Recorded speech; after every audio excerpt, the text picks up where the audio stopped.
নমস্কাৰ আমি বৰ্তমান উপস্থিত আছো আজিৰ যি অন্ত্যেষ্টিক্ৰিয়া আৰম্ভ কৰিব জুবিনদাৰ আমাৰ সকলোৰে মৰমৰ শিল্পী জুবিনদাৰ অন্ত্যেষ্টিক্ৰিয়া য'ত সম্পন্ন কৰা হ'ব সোণাপুৰৰ হাতীমুৰা আমি তাত আহি উপস্থিত হৈছোহি আৰু মোৰ সতীৰ্থ সুনীল দাসক মই কিছু দৃশ্যাৱলী দেখুৱাবলৈ মই অনুৰোধ জনাইছোঁ।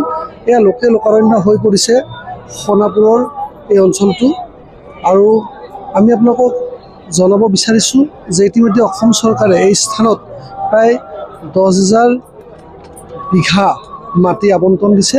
আমাৰ মৰমৰ শিল্পীগৰাকীৰ যি ইয়াতে সমাধিস্থ কৰা হ'ব সেই সমাধিৰ বাবে 10 বিঘা মাটি আবণ্টন দিছে আৰু ইয়াতে তেখেতৰ স্মৃতি ৰখাৰ বাবে স্মৃতি ইয়াতে সংৰক্ষণ কৰাৰ অৰ্থে ইয়াতে বিভিন্ন ধৰণৰ ব্যৱস্থা গ্ৰহণ কৰিব বুলি আমি শুনিছোঁ।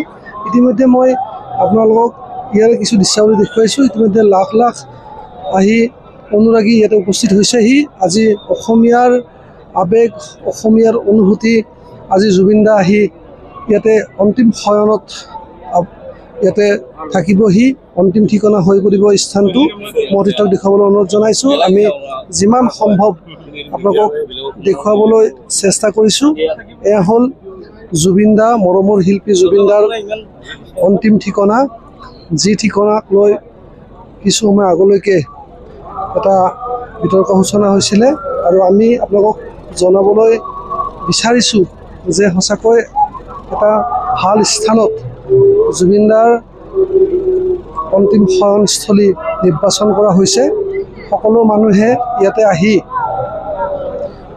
জুবিনদাক দৰ্শন কৰি যাব পাৰিব। জুবিনদাৰ যি সমাধিস্থলী তেওঁলোকে উপস্থিত হ'ব পাৰিব।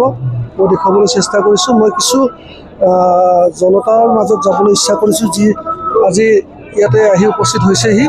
মই কিছু কথা মই জানিবলৈ চেষ্টা কৰিম। এয়া হ'ল মানুহৰ যি জুবিনদাৰ প্ৰতি মৰম ভালপোৱা আমি তাক দেখুৱাবলৈ চেষ্টা কৰিছোঁ।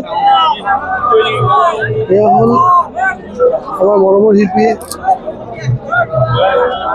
জুবিনদাৰ প্ৰতি মানুহৰ যি মৰম তাক আপোনালোকে স্বতঃস্ফূৰ্তভাৱে দেখিবলৈ পাইছে।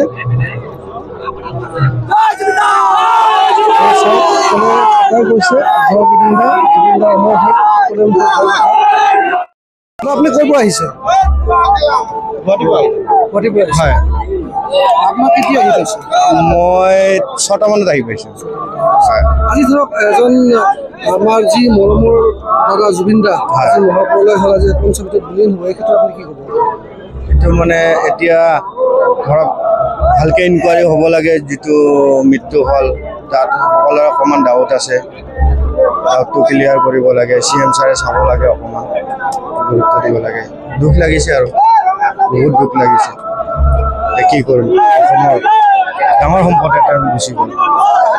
হয়, এই গণকাংক্ষিক এক খবৰ আছিলে জুবিনদাৰ ক্ষেত্ৰত। কোনেও বিচৰা নাছিল যে এনেকুৱা এটা খবৰৰ মুখামুখি হওক। সকলোৱে বিচাৰিছে এক নিৰপেক্ষ তদন্ত হ'ব লাগে। আজিয়ে বিচাৰিছে যে জুবিনদাৰ ক্ষেত্ৰত এক নিৰপেক্ষ তদন্ত হ'ব লাগে। ইয়াতে বৰ্তমান লাখ লাখ অনুৰাগী আহি উপস্থিত হৈছেহি। মই আন এগৰাকীৰ পৰা মই জানিব বিচাৰিছোঁ, দাদা ক'ৰ পৰা আহিছে? আজি যিহেতুকে কিছু সময়ৰ পিছতে জুবিনদা ইয়াতে পঞ্চমীত বিলীন হ'ব, এই ক্ষেত্ৰত কম ধৰক আপোনাৰ মই বিশেষ ক'ব নাজানো ইমান কোৱা সুখৰ পৰিৱেশ এটা গোটেই ৰাইজবিলাক সকলোৱে শান্তিকৈ সুখৰ পৰিৱেশটো যদি ধুনীয়াকৈ পাৰ হৈ যায় সেইটোকে কামনা কৰোঁ। ঠিকে কৈছে, সকলোৱে শান্তিপূৰ্ণভাৱে আজিৰ অনুষ্ঠানটো পাৰ হোৱাটো বিচাৰিছে। ইতিমধ্যে আমাৰ সন্মানীয় আমাৰ মুখ্যমন্ত্ৰীগৰাকীয়েও কৈছে যে জুবিনদাই উচ্ছৃংখল কেতিয়াও বিচৰা নাছিলে আৰু শান্তিপূৰ্ণভাৱে সকলোৱে আজিৰ অনুষ্ঠানটো উপভোগ কৰাৰ ক্ষেত্ৰত কৈছিলে। আৰু মই সামগ্ৰিক দৃশ্যাৱলী মই দেখুৱাবলৈ অনুৰোধ জনাইছোঁ। ইতিমধ্যে লাহে লাহে ভিৰ বাঢ়ি গৈছে আৰু এয়া হ'ল জুবিনদাৰ প্ৰতি যি মৰম, সেই মৰম আপোনালোকে দেখিবলৈ পাইছে। আৰু আমি যিমান সম্ভৱ আপোনালোকক জুবিনদাৰ অন্ত্যেষ্টিক্ৰিয়াৰ অনুষ্ঠান আমি দেখুৱাবলৈ চেষ্টা কৰিম। আৰু এইখিনিকৈ বাতৰি মেলনি লাগিছোঁ। ধন্যবাদ।